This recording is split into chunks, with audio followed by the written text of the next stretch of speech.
আমরা যেই মাসকে অতিবাহিত করছি, সেই মাসটি হচ্ছে রবিউল আউয়াল। আর এইটি মাস এমন একটি মাস, যে মাসে নবী আকরাম সাল্লাল্লাহু আলাইহি ওয়াসাল্লাম জন্মগ্রহণ করেছেন। আর নবী সাল্লাল্লাহু আলাইহি ওয়াসাল্লামের জন্মকে কেন্দ্র করে নবী সাল্লাল্লাহু আলাইহি ওয়াসাল্লামের জন্মদিবস পালন করা হয়।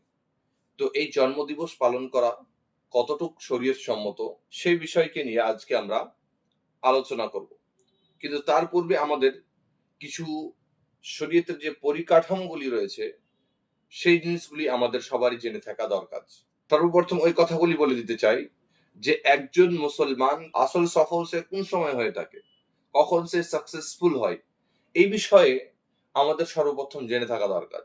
তো আমরা যখন কোরআন এবং হাদিসের অধ্যয়ন করি, তখন বুঝতে পারি যে ওই ব্যক্তি হচ্ছে সবচাইতে সফল, যে ব্যক্তি আল্লাহর আনুগত্য করলো এবং রাসূল সাল্লাল্লাহু আলাইহি ওয়াসাল্লামের আনুগত্য করলো, আল্লাহর ইতাআত করলো এবং রাসূল সাল্লাল্লাহু আলাইহি ওয়াসাল্লামের ইতাআত করলো। আল্লাহ সুবহানাহু ওয়া তাআলা কোরআন মাজিদের মধ্যে বলেছেন, ওমান ইউতিইল্লাহা ওয়া রাসূলাহু ইদখিলহু জান্নাতিন তাজরি মিন তাহতিহাল আনহার। যে ব্যক্তি আল্লাহ এবং আল্লাহর রাসূলের আনুগত্য করলো, যে ব্যক্তি আল্লাহ এবং আল্লাহ রাসূলের আনুগত্য করলো, ইউদখিলহু জান্নাতিন তাজরি, তো তাকে এমন জান্নাতের মধ্যে আল্লাহ সুবহানাহু ওয়া তাআলা প্রবেশ করবেন, তাকে এমন জান্নাতের মধ্যে দাখিল করবেন যে জান্নাতের নিচের স্থল দিয়ে নাহার প্রবাহিত রয়েছে, খালিদিনা ফিহা, এবং সেই জান্নাতের মধ্যে সে চিরস্থায়ীভাবে থাকবে। ওয়া যালিকাল ফাওজুল আযীম। আর আল্লাহ রাব্বুল আলামিন বলছেন এটি একটি বড় কামিয়াবি, এটি একটি বড় সফলতা। ফির আবার আল্লাহ সুবহানাহু ওয়া তাআলা এর দ্বিতীয় আয়াতের মধ্যে বলছেন যে যারা আল্লাহ সুবহানাহু ওয়া তাআলার অনুসরণ করলো না, আল্লাহ রাব্বুল আলামিনের ইতাআত করলো না, রাসূল সাল্লাল্লাহু আলাইহি ওয়াসাল্লামের ইতাআত করলো না, আল্লাহর কথা মেনে চললো না, রাসূলের কথা মেনে চললো না, তো সে সময় তাদের কি হবে? যারা মানবে না, যারা নাফরমানি করবে, তাদের কি হবে? এ সম্পর্কে তো আল্লাহ সুবহানাহু ওয়া তাআলা তার পরের আয়াতের মধ্যে বলছেন, ওয়া মান ইয়াসিল্লাহা ওয়া রাসূলাহু ওয়া ইয়াতাআদ্দা হুদুদাহু। যে ব্যক্তি আল্লাহ সুবহানাহু ওয়া তাআলার অনুসরণ করলো না, আল্লাহর নাফরমানি করলো এবং আল্লাহ রাসূলের নাফরমানি করলো, ওয়া ইয়াতাআদ্দা হুদুদাহু। আর আল্লাহ সুবহানাহু ওয়া তাআলা যে হদ, যে সীমা মুতাআয়্যান করে রেখেছেন, সেই সীমা কি করলো? সে উল্লঙ্ঘন করলো।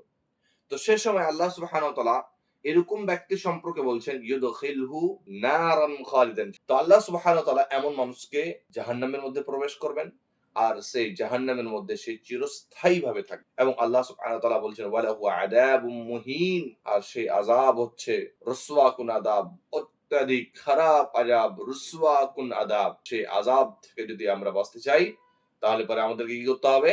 আল্লাহ এবং আল্লাহ রাসূলের আনুগত্য করতে হবে, আল্লাহ এবং আল্লাহ রাসূলের অনুসরণ করতে হবে, তাহলে পরে আমরা সফল হব। তো সম্মানিত উপস্থিতি, এই আয়াত আর এরকম ধরনের অনেকগুলি আয়াত রয়েছে, যার মধ্যে বলা হয়েছে যে যদি কেউ আল্লাহ এবং আল্লাহ রাসূলের আনুগত্য করে, তো তাদের জন্য সুসংবাদ রয়েছে যে তারা জান্নাতে যাবে। তারা এমন জান্নাতের মধ্যে যাবে যে জান্নাতের নিচু স্থল দিয়ে নদী প্রবাহিত থাকবে। তারা চিরস্থায়ীভাবে জান্নাতের মধ্যে প্রবেশ করবে। কিন্তু যে ব্যক্তি আল্লাহ এবং আল্লাহ রাসূলের আনুগত্য করলো না, আল্লাহ এবং আল্লাহ রাসূলের অনুসরণ করলো না, তো সে সময় যদি সে ব্যক্তি আপনার কোন কাজ করে, শরীয়ত মনে করে কোন কাজ করে, তাহলে পরে তার চিরস্থায়ীভাবে সে জাহান্নামে থাকবে। এই কথা আল্লাহ সুবহানাহু ওয়া তাআলা এই আয়াতের মধ্যে আমাদেরকে বললেন। সম্মানিত উপস্থিতি, তারপরে আমরা দেখতে চাই যে সেই ইতাআত, যে ইতাআতের আল্লাহ সুবহানাহু ওয়া তাআলা আমাদেরকে আদেশ করেছেন, যে ইতাআত গ্রহণ করলে পারে আমরা সেই জান্নাতের মধ্যে প্রবেশ করব, সেই ইতাআতটি কি? কি কাজগুলি করলে পারে আল্লাহর অনুসরণ হবে? কি কাজগুলি করলে পারে আল্লাহ রাব্বুল আলামিনের ইতাআত হবে? এই সম্পর্কে আমাদের সবারই জেনে থাকা দরকার। তো এই বিষয়ে আমরা জেনে নিই যে ইতাআত, আল্লাহর ইতাআত কাকে বলে? আল্লাহর ইতাআত বলতে গেলে যে আল্লাহ সুবহানাহু ওয়া তাআলা কোরআন মাজিদের মধ্যে যেই কথাগুলি, যেই কর্মগুলি, যে আদেশগুলি রাসূল সাল্লাল্লাহু আলাইহি ওয়াসাল্লাম পর্যন্ত, জিবরাইল আলাইহিস সালাতু ওয়াস সালামের মাধ্যমে রাসূল সাল্লাল্লাহু আলাইহি ওয়াসাল্লাম পর্যন্ত যে কথাগুলি আল্লাহ সুবহানাহু ওয়া তাআলা পৌঁছিয়েছেন, সেই কথাগুলির উপরে আমাদের কি করতে হবে? আমল করতে হবে, মানতে হবে এবং আমল করতে হবে। তখন সেটা হবে কি? আল্লাহর ইতাআত। এবং সেই কোরআনকে আমাদেরকে পড়তে হবে এবং পড়াতে হবে এবং তার উপরে গৌর ফিকর করে, তার উপরে ভাবনা চিন্তা করে তাকে কি করতে হবে? মানতে হবে। নিজের জীবনের প্রত্যেকটি বিষয়ে তাকে লাগু করতে হবে। তখন সেটি হবে আল্লাহর ইতাআত। আর রাসূলের ইতাআত কিভাবে হবে? রাসূলের আনুগত্য হবে রাসূল সাল্লাল্লাহু আলাইহি ওয়াসাল্লামের যেই বাণীগুলি রয়েছে সেই বাণীগুলি আমাদেরকে পড়তে হবে এবং সেগুলোকে জেনে নেওয়ার পরে সেগুলোর উপরে আমাদের কি করতে হবে? পরিপূর্ণভাবে আমল করতে হবে। যখন আমরা সেগুলোর উপরে আমল করব তখন সেটি কি হবে? আল্লাহ রাসূল সাল্লাল্লাহু আলাইহি ওয়াসাল্লামের আনুগত্য হবে। যে আপনার সেটা হোক আকীদা সম্পর্ক হোক, সেটি হোক ইবাদত সম্পর্ক হোক, ইয়া আমাদের কোনো মামলাত, আমাদের পার্থিব জীবন সম্পর্কে কোনো মামলা হোক, কিংবা আমাদের ব্যবহার হোক, প্রত্যেকটি ফিল্ডে আল্লাহ এবং আল্লাহর রাসূলের আমাদেরকে আনুগত্য করতে হবে। তাহলে পরে আমরা সে সময় কি হব? সফল হব। অন্যথায় আমরা সেই জায়গাতে সফল হতে পারবো না। তো অতএব আমরা যা কিছু করব প্রত্যেকটি জিনিসকে আমাদেরকে খুঁজতে হবে যে সেটি কোরআনের মধ্যে এসছে কিনা, সেটি হাদিসের মধ্যে এসছে কিনা। তাহলে দেখতে হবে যে সাহাবায়ে কেরাম রাদিয়াল্লাহু তাআলা আনহুমের জীবনীতে সেই জিনিসগুলি আছে কিনা। তো এই বিষয় যখন আমরা পাবো না তখন সে বিষয়ে আমাদেরকে সেটি দ্বীন হিসাবে গণ্য করতে হবে না।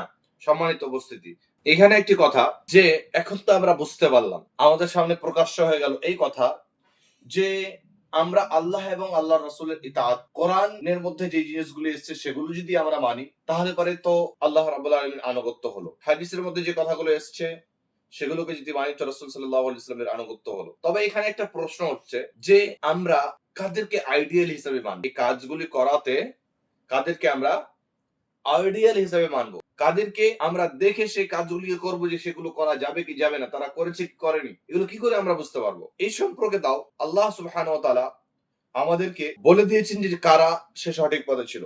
সেই সঠিক পথের অনুসারীরা হচ্ছে সাহাবা ইকরাম রাদিয়াল্লাহু তাআলা আনহুম, যিনারা নবী সাল্লাল্লাহু আলাইহি ওয়াসাল্লামের সাথে জীবন কাটিয়েছেন, যিনারা নবী সাল্লাল্লাহু আলাইহি ওয়াসাল্লামের সাথী ছিলেন। তাদের ব্যাপারে আল্লাহ সুবহানাহু ওয়া তাআলা বলছেন ফাইন আমানু বিমিসলি মা আমানতুম বিহি ফাকাদ ইহতাদাও। আমাদেরকে তাদেরকে আইডিয়াল বানাতে হবে যাদেরকে আল্লাহ সুবহানাহু ওয়া তাআলা আমাদের জন্য আইডিয়াল বানিয়েছে, যারা নবী আকরাম সাল্লাল্লাহু আলাইহি ওয়াসাল্লামের উপরে ঈমান আনয়ন করেছেন। আর ইনারা হচ্ছেন এই উম্মতের সর্বপ্রথম মুসলমান। এই উম্মতের সর্বপ্রথম মুসলমান হচ্ছেন কারা? সাহাবা ইকরাম রাদিয়াল্লাহু তাআলা আনহুম। তিনাদেরকে আমাদেরকে আইডিয়াল বানাতে হবে, যাদেরকে আল্লাহ সুবহানাহু ওয়া তাআলা জান্নাতের সুসংবাদ দিয়েছেন, যাদের থেকে আল্লাহ সুবহানাহু ওয়া তাআলা রাজি এবং তারা আল্লাহ সুবহানাহু ওয়া তাআলা থেকে রাজি। তাদেরকে আমাদেরকে আইডিয়াল বানিয়ে সে মোতাবেক আমাদেরকে কি করতে হবে? আমল করতে হবে।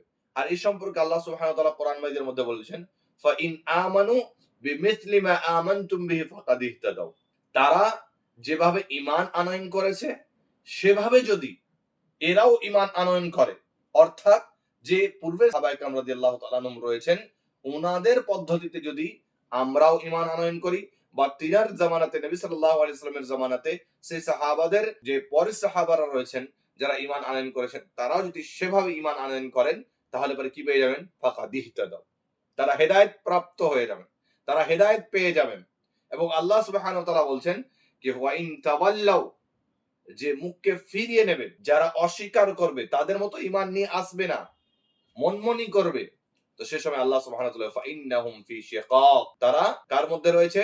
তো তারা হচ্ছে মুখালিফাতের উপরে উঠে পড়ে লেগেছে, তারা ইখতিলাফের মধ্যে পড়ে গেল। সম্মানিত উপস্থিতি, সাহাবায়ে কেরাম রাদিয়াল্লাহু তাআলা আনহুম, যদি কেউ যে সাহাবায়ে কেরাম রাদিয়াল্লাহু তাআলা আনহুমকে আল্লাহ সুবহানাহু ওয়া তাআলা আমাদেরকে আইডিয়াল হিসাবে বলেছেন, সে সাহাবায়ে কেরাম রাদিয়াল্লাহু তাআলা আনহুমের পদ্ধতিকে, সে সাহাবায়ে কেরাম রাদিয়াল্লাহু তাআলা আনহুমের রাস্তাকে ছেড়ে দিয়ে যদি কেউ অন্য কোন রাস্তাকে অবলম্বন করে তাহলে পরে তাকে এই কথা মনে রাখতে হবে যে সে হচ্ছে জাহান্নামে যাবে, সে সঠিক পথ পেল না, সে মুমিনদের পথ পেল না। আল্লাহ সুবহানাহু ওয়া তাআলা কোরআন মাজিদের মধ্যে এক দ্বিতীয় আয়াতের মধ্যে সূরা নিসার মধ্যে আল্লাহ সুবহানাহু ওয়া তাআলা বর্ণনা করেছেন ওয়া মান ইউশাকিকির রাসূলা মিন বাদি মা তাবায়্যানা লাহুল হুদা, আর যেই ব্যক্তিরা সত্যি পয়গম্বরদের রাসূলের পথ, সঠিক পথ পেয়ে যাওয়ার পরে, প্রকাশ্য হয়ে যাওয়ার পরে, যে ব্যক্তিরা সঠিক পথ, হেদায়েতি পথ পেয়ে যাওয়ার পরে, প্রকাশ্য হয়ে যাওয়ার পরে সে রাস্তাকে ছেড়ে দিয়ে তারা কি করে? ইয়াত্তাবি গায়রা সাবিলিল মুমিনিন, যেটা মুমিনদের পথ নয়, যেটা সঠিক পথ নয়, সেই পথকে যারা অবলম্বন করে, যারা সেই পথকে অবলম্বন করে তাদের ব্যাপারে আল্লাহ সুবহানাহু ওয়া তাআলা বলছেন নুআল্লিহি মা তাওয়াল্লা, নুআল্লিহি মা তাওয়াল্লা, সে যেই দিকে যেতে চাইবে তাকে সেই দিকে আল্লাহ তাআলা ফিরে দেবে। যাও, যেদিকে যাবে সেই দিকে যাও, সেদিকে আল্লাহ তাআলা ফিরে দেবে। যেই দিকে যেতে চাইবে সেই দিকে আল্লাহ তাআলা তাকে কি করবেন? ফিরিয়ে দিবেন। আল্লাহ সুবহানাহু ওয়া তাআলা আগে বলছেন, ওয়া নুসলিহি জাহান্নাম ওয়া সাআত মাসীরা। তার পরিণাম হবে এই যে তাকে জাহান্নামের মধ্যে আল্লাহ সুবহানাহু ওয়া তাআলা প্রবেশ করবে। তাকে আল্লাহ সুবহানাহু ওয়া তাআলা জাহান্নামের মধ্যে দেবেন এবং আল্লাহ সুবহানাহু ওয়া তাআলা বলছেন ওয়া সাআত মাসীরা, কতই না নিকৃষ্ট জায়গা আছে জাহান্নাম। সম্মানিত দর্শক, আপনাকে আমি বলতে চাই যে আজকে যে কর্ম আমি আপনি করছি, যেই কাজ আমি আপনি করছি, সেই কাজ করার পূর্বে সেটি ইবাদত স্বরূপ যখন আমি আপনি করতে যাচ্ছি, পার্থিব জীবনের মামলা আলাদা, কিন্তু যেই বিষয়গুলিকে আমরা ইবাদত স্বরূপ করতে যাচ্ছি, আপনি একজন মুসলমান হওয়ার কারণে আপনাকে আমি বলি যে আপনাকে বিশেষভাবে সেই জিনিসকে দেখতে হবে যে সেটি আল্লাহর দিক থেকে আদেশ রয়েছে কিনা, রাসূলের দিক থেকে তার আদেশ রয়েছে কিনা। তারপরে দেখতে হবে সাহাবায়ে কেরাম রাদিয়াল্লাহু তাআলা আনহুম তার উপরে আমল করেছেন কিনা। যেই সাহাবায়ে কেরাম রাদিয়াল্লাহু আনহুম আমাদের জন্য হচ্ছে আইডিয়াল, যে সাহাবায়ে কেরাম রাদিয়াল্লাহু তাআলা আনহুম হচ্ছেন আমাদের জন্য মডেল, সে সাহাবা তার উপরে কতটুকু আমল করেছেন এই বিষয়ে আমাদের প্রত্যেকটি মুসলমানের জানা থাকা দরকার। যদি সে সাহাবারা তার উপরে আমল না করে থাকেন তাহলে পরে সেই জিনিস ব্যর্থ যাবে। সেই জিনিসের হুকুম যদি না এসে থাকে তাহলে পরে সেই জিনিসগুলি ব্যর্থ যাবে। তবে এখানে আরেকটি বিষয় আমি আপনাদের সমক্ষে উল্লেখ করে দিই। তো আমরা এতক্ষণ যাবত যে কথাগুলি শুনলাম তার সারাংশ হচ্ছে এই যে আমাদেরকে আল্লাহর আনুগত্য করতে হবে, রাসূল সাল্লাল্লাহু আলাইহি ওয়াসাল্লামের আনুগত্য করতে হবে এবং আমাদেরকে দেখতে হবে যে যে কাজগুলি করছি সেই কাজগুলির মধ্যে সাহাবায়ে কেরাম রাদিয়াল্লাহু তাআলা আনহুম তাও করেছেন কিনা। তিনাদের মধ্যে থেকে কেউ করে থাকেন তাহলে পরে সেটাকে তো আমরা শরীয়ত হিসাবে গ্রহণ করে নেব। কারণ আগে আমি একটি হাদিস বর্ণনা করব যে হাদিসের মধ্যে আল্লাহ সুবহানাহু ওয়া তাআলা তিনাদের তাও আনুগত্য করার বা তাদের পথে চলার আদেশ করেছেন। তার পূর্বে কথা হচ্ছে যে শরীয়তের কোন মামলা, কোন বিষয় এমন রয়েছে যে বিষয়ে আমরা মতভেদ করে নিয়েছি। এই মতো অবস্থায় একজন মুসলমানের করণীয় কি? মুসলমান আলিমের করণীয় কি? সে আলিম কি করবে সে সময়? কি যে মতভেদ রয়েছে, যে বিষয় রয়েছে, যা মনে হচ্ছে তাই সে আমল করবে? যেমন ভাবে চাইবে সেভাবেই করবে সে আমল? এমনটা নয়। তাকে কি করতে হবে? সে ব্যাপারে তাও আল্লাহ সুবহানাহু ওয়া তাআলা একটা উসুল আমাদের সম্মুখে বর্ণনা করেছেন। আল্লাহ সুবহানাহু ওয়া তাআলা সূরা নিসার মধ্যে বর্ণনা করেছেন, ইয়া আইয়ুহাল্লাযীনা আমানু, হে যারা তোমরা ঈমান আনয়ন করেছো, যারা আল্লাহর উপরে বিশ্বাস স্থাপন করেছো, শোনো তোমাদেরকে আমি বলছি, আতিউল্লাহ, তোমরা আল্লাহর আনুগত্য করো, আল্লাহর অনুসরণ করো, ওয়া আতিউর রাসূল, এবং রাসূল সাল্লাল্লাহু আলাইহি ওয়াসাল্লামের আনুগত্য করো, ওয়া উলিল আমরি মিনকুম, এবং যারা তোমাদের হাকিম রয়েছে তাদের তোমরা আনুগত্য করো, তাদের অনুসরণ করো। ফাইন তানাযাতুম ফি শাইইন ফারুদ্দুহু ইলাল্লাহি ওয়ার রাসূল, যদি শরীয়তি কোনো মাসলাতে, দ্বীনের কোনো মাসলাতে তোমাদের মতভেদ হয়ে যায় তো সে সময় তোমরা সেই জিনিসগুলিকে তার সঠিক পথ পাওয়ার জন্য আল্লাহ এবং আল্লাহর রাসূলের দিকে ফিরে আসবে। আল্লাহর রাসূলকে দেখবে যে আল্লাহর রাসূল তার উপরে আমল করেছেন কি করেন। যদি আল্লাহর রাসূল তার উপরে আমল করে থাকেন তাহলে তো ঠিক আছে। ইন কুনতুম তুমিনুনা বিল্লাহি ওয়াল ইয়াউমিল আখির, যদি তোমরা আল্লাহর উপর এবং আখিরাতের উপর ঈমান রাখো, ওয়াযালিকা খায়রুন ওয়া আহসানু তাবিলা, এটাই হচ্ছে ভালো এবং এটাই হচ্ছে উত্তম তাবিল। সম্মানিত দর্শক শ্রোতা, এই আয়াতকে যদি আমরা ভালো করে দেখি, এই আয়াতের মধ্যে যদি আমরা ভাবনা চিন্তা করি তো আমরা কিছু শব্দ পাই এর মধ্যে। যেমন ধরেন ফি শাইইন, এটি একটা নাকেরা শব্দ। আর তারপর এই শর্ত লাগিয়েছেন আল্লাহ সুবহানাহু ওয়া তাআলা যে ফাইন তানাযাতু, আর এটি যখন শর্তের পরে এরকম নাকিরা শব্দ ব্যবহার হয়, যেমন ফি শাইইন ব্যবহার হয়েছে কার পরে? ফাইন তানাযাতুম ফি শাইইন। তো ফাইন তানাযাতুম এর পরে যখন ফি শাইইন ব্যবহার হয় আরবি গ্রামারে, তখন এর একটি উসলুব রয়েছে, এর একটি তরিকা রয়েছে, একটি সূত্র রয়েছে যে সে সময় সেখান থেকে উমুম বা জেনারেলের মানে পাওয়া যায়। সেটি হোক উসুলি কোনো মাসলা, সেটি হোক কোনো ফুরুই মাসলা, যে কোনো মাসলা হোক আপনার জীবনে, সেই মাসলাগুলিতে যদি মতভেদ হয়ে যায় তাহলে পরে আমাদের আল্লাহ এবং আল্লাহর রাসূলের দিকে, আল্লাহ এবং আল্লাহর রাসূলের দিকে আমাদের কি করতে হবে? ফিরে আসতে হবে। আমরা তার সমাধান সেখান থেকে পেয়ে যাব ইনশাআল্লাহ তাআলা। আর যদি এমনটা না হতো তো আল্লাহ সুবহানাহু ওয়া তাআলা ফি শাইইন ফাইন তানাযাতুম এর পরে ব্যবহার করতেন না। কারণ এর মধ্যে উমুম রয়েছে।